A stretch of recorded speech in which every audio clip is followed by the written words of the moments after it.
오늘 읽은 본문에서는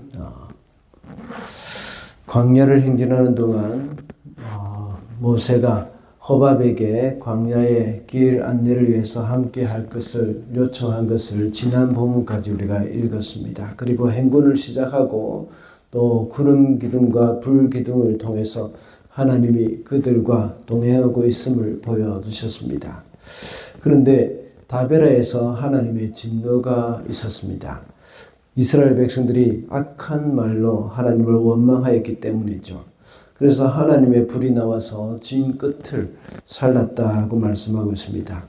시내산을 떠나서 광야 생활을 시작하는 그 시점에서 이스라엘 백성들 가운데 감사가 없었습니다. 광야와 같은 이 세상을 살아갈 때 우리는 감사를 잊지 말아야 한다고 했습니다. 광야와 같은 이 세상을 살면서 우리는 도움의 손길들에 대해서 감사를 해야 하고 보호의 손길에 감사해야 한다고 했습니다. 그리고 감사가 없을 때에 불평이 나오게 되어 있다고 했습니다. 방금 우리가 읽은 본문에서는 이스라엘 백성들 사이에 함께하고 있는 이방인들에 의해서 탐욕이 일어난 사건이 나타나고 있습니다. 이스라엘 백성들은 하나님이 주신 그 만나에 감사를 하지 못하고 불평을 하고 있습니다.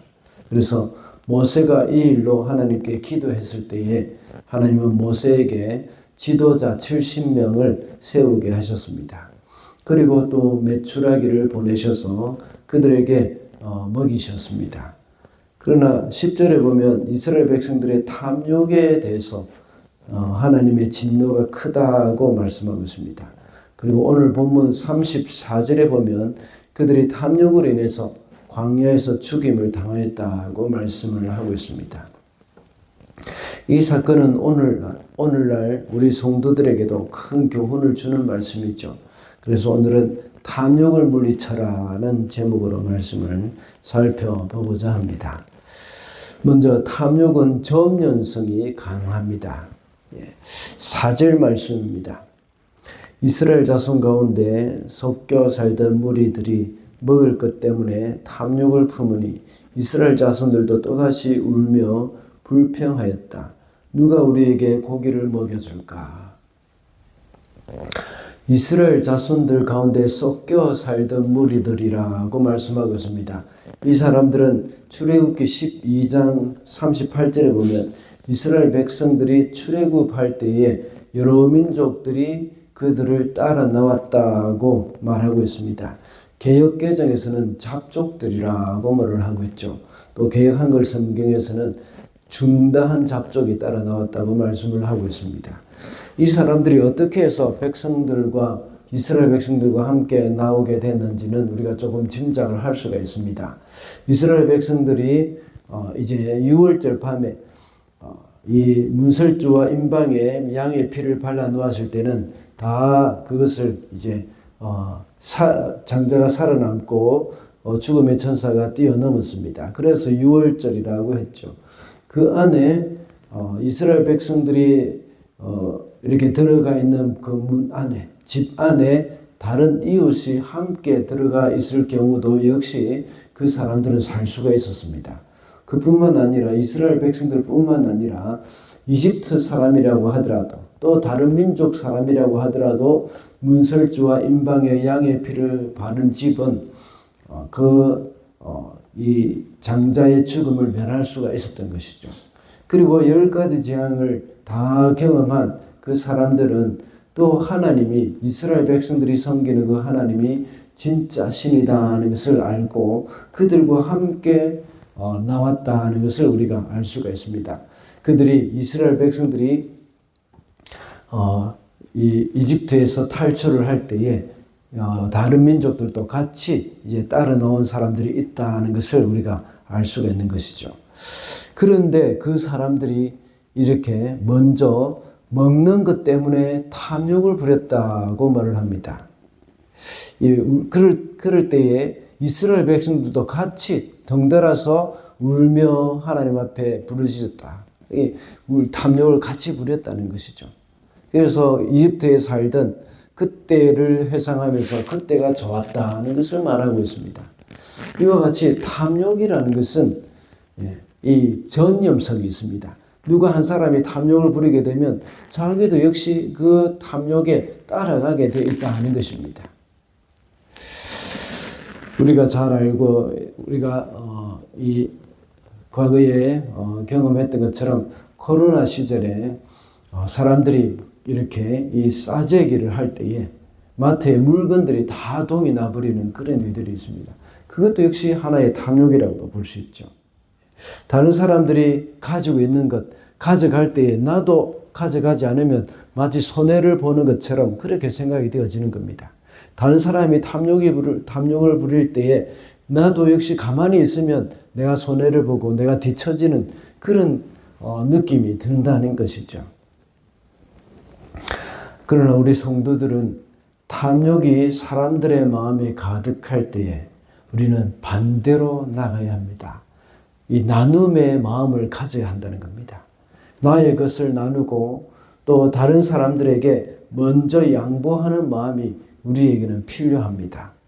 이것이 죄악된 이 세상에서 성도가 빛으로 소금으로 살아가는 그런 미덕이라고 할 수 있습니다. 그러므로 탐욕이라는 것은 전염성이 있다는 것을 우리가 알고 그런 일들이 일어날 때 우리는 오히려 다른 사람들에게 나눔의 그런 미덕을 늘 실천하면서 살아가야 하겠습니다. 다음으로 탐욕이 있을 때는 하나님이 주신 것의 소중함을 알지 못합니다. 6절 말씀입니다.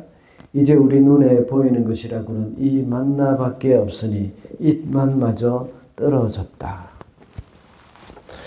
이스라엘 백성들이 광야에서 먹을 것이 없었죠. 그때 하나님께서는 날마다 만나를 내려주셔서 그들로 하여금 먹게 해주셨습니다. 오늘 본문 8절에 보면 만나로 해먹을 수 있는 방법들이 소개되고 있습니다. 맷돌로 갈거나 절구를 찍고 그리고 또 냄비에 구워서 과자를 만들었다고 나와 있습니다. 이 맛이 기름에 반죽하여 만든 과자 맛과 같다 하고 기록이 되어 있죠. 이 말은 과자로 만든 만나의 맛이 향기롭고 정말 신선한 기름 섞은 과자 맛과 같았다는 것입니다. 그리고 출애굽기 16장 31절에 보면 만나를 요리하지 않고 먹을 경우에는 꿀 섞은 과자 같다고 말씀하고 있습니다. 만나가 이렇게 맛있는 음식이라는 의미입니다. 그리고 하나님께서 광야에서 주신 유일한 음식이기 때문에 그들이 섭취할 수 있는 영양분, 그런 모든 영양분들은 다 그 만나 안에 다 들어가 있다 하는 것을 우리가 알 수가 있습니다. 그렇지 않고는 40년 동안 만나를 먹은 그 사람들이 다른 병에 걸리지 않을 수가 없겠죠.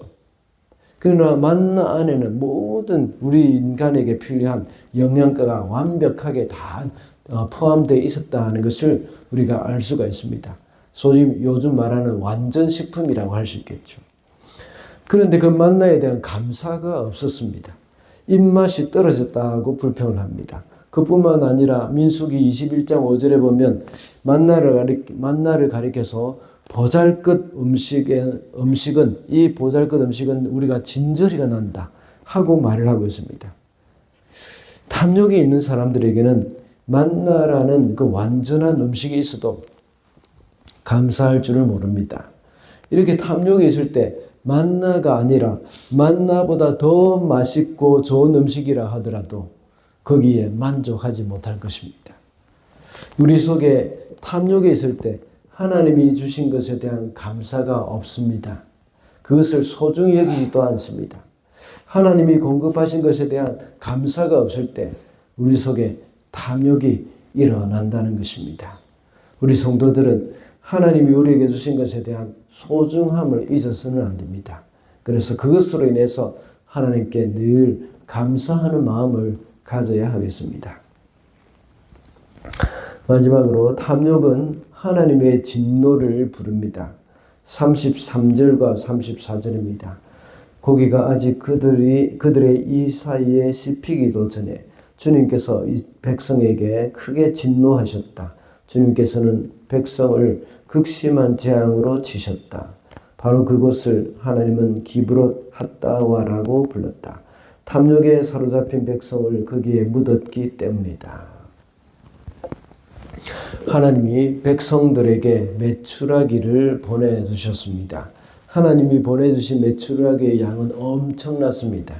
그런데 그때 사람들은 그것을 모아서 이렇게 보관하는데 정신이 없었습니다.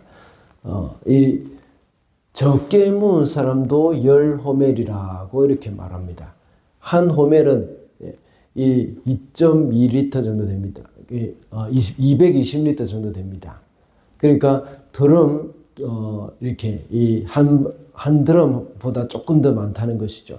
그럼 최소한 10호멜을 모았다는 것은 이 드럼 11통 정도의 이 분량을 모았다는 것입니다. 32절에 보면 개역개정에서는 자기를 위해서 진 사방에 펴두었다고 말하고 있습니다.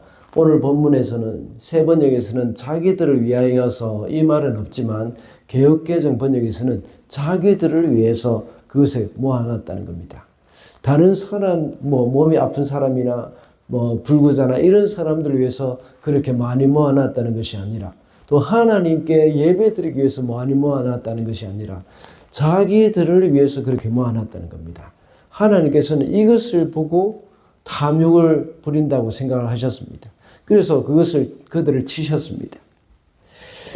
하나님께서는 한 달 동안 메추라기를 보내주시겠다고 말씀하셨는데 그런데도 이렇게 메추라기를 모으는 일에 혈안이 되어 있었던 것입니다.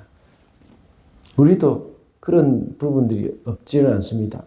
돈은 모으면 모을수록 자꾸만 더 모으고 싶다고 합니다. 그래서 아무리 많이 돈을 모은 사람도 좀 더 모았으면 좋겠다 하는 그런 생각을 한다고 합니다. 이것이 바로 탐욕입니다. 오늘 본문 33절에 보면 이와 같이 그들이 이 사이에 씹히기도 전에 주님께서 크게 진노하셨다고 말씀하고 있습니다. 그래서 그 백성들을 재앙으로 치셔서 탐욕에 사로잡힌 사람들을 거기에 묻었다고 기록되어 있습니다. 이와 같이 탐욕은 하나님의 진노를 불러온다는 것을 명심해야 합니다. 우리 속에 있는 모든 탐욕은 다 버려야 합니다. 성도는 자신을 위해서 모은 것이 아니라 하나님을 위해서 모아야 하고 다른 사람들을 위해서 모아야 합니다.